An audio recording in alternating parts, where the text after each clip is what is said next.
අපි මේ ආරක්ෂිත ලෝකයක නෙවෙයි ඉන්නේ. අපි මේ අස්වැසිලි තියෙන ලෝකයක නෙවෙයි ඉන්නේ.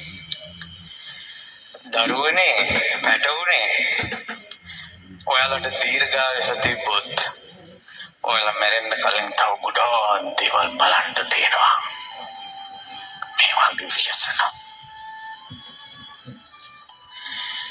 කාලෙන් කාලෙට අනිවාර්යෙන් යනවා. බුදුරජාණන් වහන්සේ වදාළා මේ අටලෝ දහම පුජ්‍යලයාගේ ජීවිතේ කරකිනවා. ඒ වගේම අටලෝ දහමට අනුවයි ලෝකෙත් කරකෙන්නේ. ලෝකෙටත් හොඳ කාල තියෙනවා, ලෝකෙටත් නරක කාල තියෙනවා. පෞද්ගලිකව අපිටත් හොඳ කාල තියෙනවා, අපිටත් නරක කාල තියෙනවා. ලෝකෙටත් එහෙමයි. මෙවැනි ගම් වතුර වියසන අද ඊයේ ඉඳලා අප එකක් නෙවෙයි.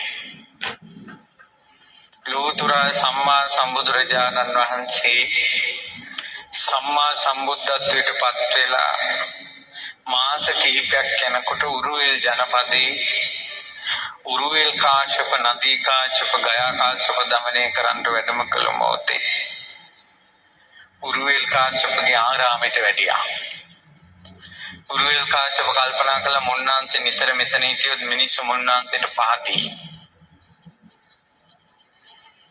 බුදුරජාණන් වහන්සේ උරුවෙල් කාශ්‍යපගේ ආරාමයෙන් වැඩම කළා ගඟ පහළ වනවදුලක වැඩ හිටියා.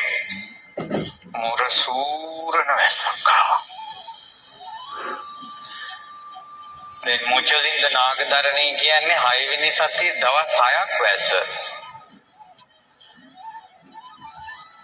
ගඟ නිකන් ගලයි දූර ගලනවා. ඕක තමයි ලෝකෙ හැටි. බුදුරජාණන් වහන්සේ වැඩ හිටපු මුළු වනයේම වතුරෙන් යට වුණා. සම්බුදු වෙලා මාස කිහිපයයි. උරුවෙල් කාශ්‍යප දන්නවා භාග්‍යවතුන් වහන්සේ අහවල් වනයේ වැඩ සිටියේ ඒ කැලේම වතුරෙන් යට වුණා. උරුවෙල් කාශ්‍යපට හිතුණා අහෝ මහා ශ්‍රමණයා නැසුණා. අර ලස්සන ශ්‍රමණයා නැසුණා. ඒ නිසා මම යන්න ඕනේ දේහේවත් හොයාගන්න කියලා උරුවකින් බුදුරජාණන් වහන්සේගේ දේහය හොයන්න උරුවකින් ගියා.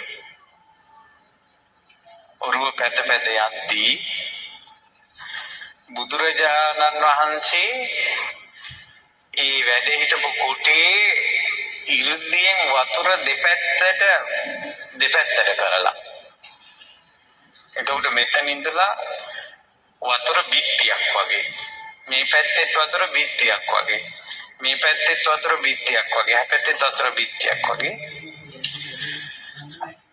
සක්මන් කරනවා. ඒ සක්මනේ දූවිලි විසෙනවා වීලිලා දෙපැත්තේ හතර පැත්තෙම ගම් වතුර. එතකොට උරුවෙල් කාශ්‍යප එනකොට මැද කොටුවක් පේනවා වතුර මැද. බුදුරජාණන් වහන්සේ සක්මන් කරනවා. උරුවෙල් කාශ්‍යපට හිතුණා කියනවා මහා ශ්‍රමණයාගේ ආනුභාවය මහා ශ්‍රමණයාගේ ආනුභාවය කියලා. හැබැයි ඒත් හිතුණා කියනවා මෙයා මන් තරන්නම් රහත් වෙලා නැතු ඇති කියලා හිතුණා කියනවා. ඉතින් මොන ගම් වතුර මේ වාගේ ආපු සුළි කුණාටුවක් තමයි පටාචාරාට ඇඳිවත නැති කළේ. පටාචාරාට ඇඳිවත නැති කළා. දැන් ඉන්න මිනිසුන්ට ඇඳිවතවත් තියෙනවනේ. පටාචාරාට මේ සුළි කුණාටුවෙන් මිනිහත් නැති කළා. දරුවෝ ටිකක් නැති කළා. ඒ වගේම